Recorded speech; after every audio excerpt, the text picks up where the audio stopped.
बुद्ध प्रवचन करते थे। आनंद उनका शिष्य था कि बनते इतने लोग आते आपको सुनते हैं। बुद्ध ने कहा बात मत कर, मेरे को कोई नहीं सुनता है। इतने लोग आपका सत्संग सुनते, कोई नहीं सुनता। मुंह लगा था आनंद। बोले अब देख,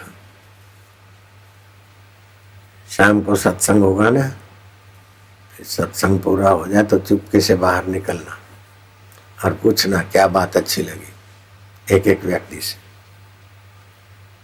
तो फिर तुझे पता चलेगा कि बुद्ध को सुनते हैं कि अपनी मान्यता को सुनते हैं। आनंद निकला, बोले एक वैश्या से आती थी, बोले तुम्हें क्या अच्छा लगा बनते के सत्संग? बोले आज तो कमाल कर दिया उन्होंने।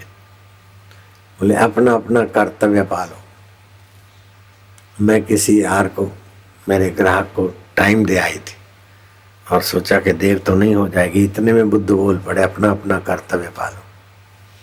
अपने कर्तव्य पालने में ही जीवन की सार्थकता है। तो मैं जिस बड़े ग्राहक को वायदा दे आई थी, बुद्ध अंतर्यामी है, वास्तव में भगवान है, वैसा चलती बनी। दूसरे किसी को आगे जाके पूछा तुमको आज क्या मिला? अरे बुद्ध ने कहा था अपना कर्तव्य पालो, और हमने डाका डालने का सोचा था और संध्या हो रही थी। अपने साथियों को वायदा किया था तो हम डाका डालने जाएं, बुद्ध ने सम्मति दे दी। ऐसे अपना अपना कर्तव्य के शब्द का अर्थ सबने अपना अपना किया। जैसे यहाँ भी सत्संग करेंगे ना, तो जहाज में या और जगह मिलते, अरे बापू हमने तो आपको सुना, बहुत बढ़िया सत्संग होता, हम रोज सुनते। मैं क्या अच्छी बात लगी, तो कोई कुछ बताएगा, कोई कुछ बताएगा, कोई कुछ बताएगा। उससे पता चल जाता है कि सामने वाले की क्या स्थिति, क्या मानसिकता है। तुम बड़े अच्छे लगते हो, तुम बड़े गोरे लगते हो, तुम बड़े प्यारे लगते हो, हुमा में गीबा के लाल, तुम मत कर इतना सिंगार, नजर तो ही लग जाएगी।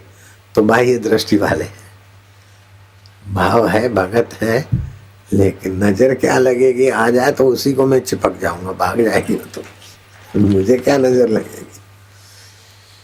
वे 22 साल के थे, स्मार्ट थे, दूल्हा बने तभी नजर नहीं लगी, तो अभी तो वही लंबी चौड़ी दाढ़ी, सफेद बाल, अब क्या नजर लगेगी? लेकिन नजर तो ही लग जाएगी, ये हो जाएगा। तो माया अपने भाव से बेचारी देखती, कोई माया किसी अपने भाव से देखती, लेकिन अब सोहम भाव से देखे। ब्रह्मा विष्णु महेश स्वरूप मेरा आत्मा है मेरे गुरु जी, तो आपका भाव ऊंचा हो जाएगा, आपको उपलब्धि ऊंची हो जाएगी। नहीं तो जो समझ मिली है ना, उसका दुरुपयोग करने से आपको घाटा होता है। दोष क्या है? अपनी जो योग्यता है, समझ है, सामर्थ्य, उसका दुरुपयोग करना दोष है।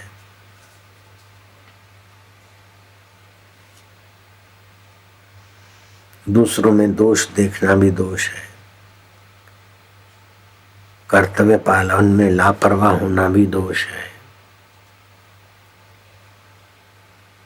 और अंतरात्मा में शांति न पाना, ये तो बड़ा दोष है। तो ये अंतरात्मा में शांति पाने का शुरू कर दो। रात को सोते समय, दीक्षा के समय तो मैं सभी को बताता हूँ, लेकिन अब दीक्षा के समय वाली बात को ध्यान में कम लिया हो तो अभी से चालू कर दो।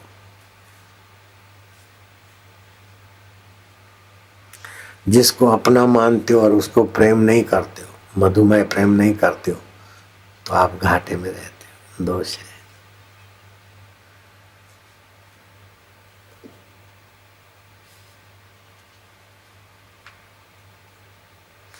सुनी हुई देखी हुई बुराई किसी में भी हो, उससे किसी को सदा के लिए बुरा मानना, ये भी दोष है। वर्तमान की नीरसता नहीं मिटाना, नीरस जीवन है और सिगरेट से नीरसता मिटाते, गपशप से और टेलीविजन से नीरसता मिटाते हैं, ये भी आप अपना दोष बढ़ा रहे हैं।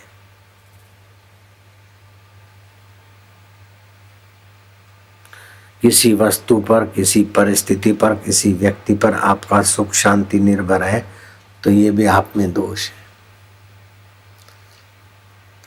आपका पूर्ण जीवन कब हुआ कि कोई वस्तु व्यक्ति के बिना भी तुम आनंदित रह सको, प्रसन्न रह सको, निर्भीक रह सको। कोई रूठे चाहे कोई वाहवाही करे, आप अपने आप में ज्यों के त्यों रहो। वो शुभम की साधना में, गुरु तत्व में सामर्थ्य है।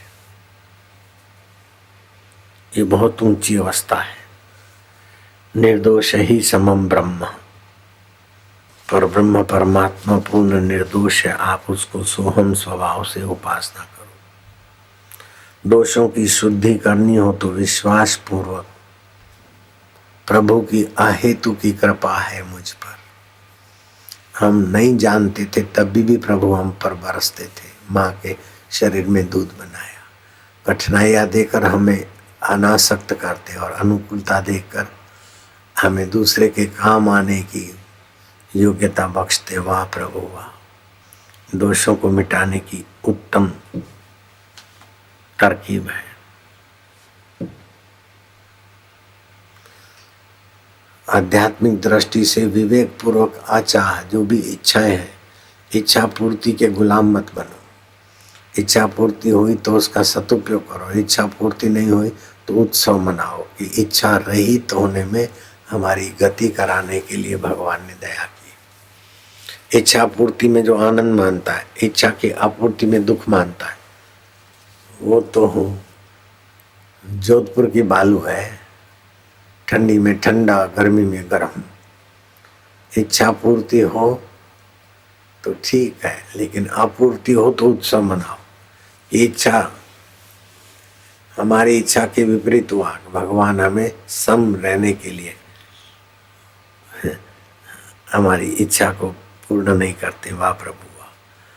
तो जब इच्छा अपूर्ति के पीड़ा में वाह प्रभु वाह होगा तो आपकी विजय हुई कि नहीं हुई। इच्छा पूर्ति नहीं हुई तो पीड़ा होती है। उस समय प्रभु को धन्यवाद दो तो पीड़ा को हटाने में आप सफल हुए कि नहीं हुए। कैसी युक्तियां हैं। अध्यात्म दृष्टि से विवेक पूर्वक आप इच्छाओं को हटा दो, अचाह हो जाओ। अचाह होते ही आप ब्रह्म पद में विश्रांति पाओगे। वर्तमान के विधि पूर्वक कार्य करो। किसी भी काम को छोटा मत मानो। जो वर्तमान में मिला है काम, उसको सर्वोपरि महत्व दो। वर्तमान में जिससे मिलती हो वो सर्वोपरि है। वर्तमान समय सर्वोपरि है, वर्तमान व्यक्ति सर्वोपरि है, वर्तमान कार्य सर्वोपरि है। आपके दोष मिटेंगे और आप आत्मनिर्भर हो जाओगे।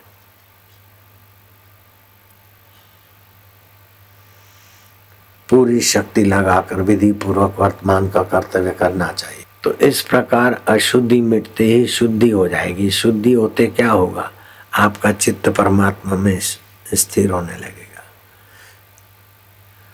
शांति और स्वस्थता आपके घर की चीज हो जाएगी। सर्वहितकारी भावनाएं और सर्वहितकारी योजनाएं, जैसे मातृ-पितृ पूजन दिवस, मैं कहीं पढ़ के नहीं कर रहा हूँ, किसी के कहने से नहीं कर रहा हूँ। सर्वहितकारी। ईसाई भी चाहते हैं कि हमारी छोरे लोफर न हो, मनमुख न हो, एड्स के शिकार न हो और बुढ़ापे में हमारा ध्यान रखें। ईसाई भी चाहते, मुसलमान भी चाहते, पारसी भी चाहते। तो हमने विश्वव्यापी अभियान का संकल्प किया है कि 14 फरवरी मातृ पितृ पूजन दिवस को व्यापक बनाए। अभी तो 10, 20 लाख, 50 लाख परिवार लोगों पर उसका सुखद परिणाम आया, लेकिन पूरे भारत नहीं, पूरे विश्व के लोगों को वैलेंटाइन डे से जो विकारों से युवक युवतियां तबाह हो रहे हैं उनको बचाएं। तो ये सर्वहितकारी भावना हुई ना। आपका चित्त भगवान में ठहरेगा तो भगवान का ही स्वभाव है सबका हित चाहना। तो आप भगवान के स्वभाव से एकाकार हो गए, तो कितनी बड़ी उपलब्धि है, कितनी बड़ी बड़ाई है। अपने लिए सोचे हो तो तुच्छ आदमी होता है, परिवार के लिए सोचे ठीक गृहस्थी होता है, लेकिन सारी मानवता, अरे सारे प्राणी मात्र के लिए हितमय सोच विचार, ये आपका ऐश्वर्य, ईश्वर का ऐश्वर्य स्वभाव है। सर्वहितकारी भावना, सर्वहितकारी योजनाएं आपके द्वारा काम करेगी, उदय होगी, और कैसी भी परिस्थिति हो आपकी शांति भंग नहीं होगी।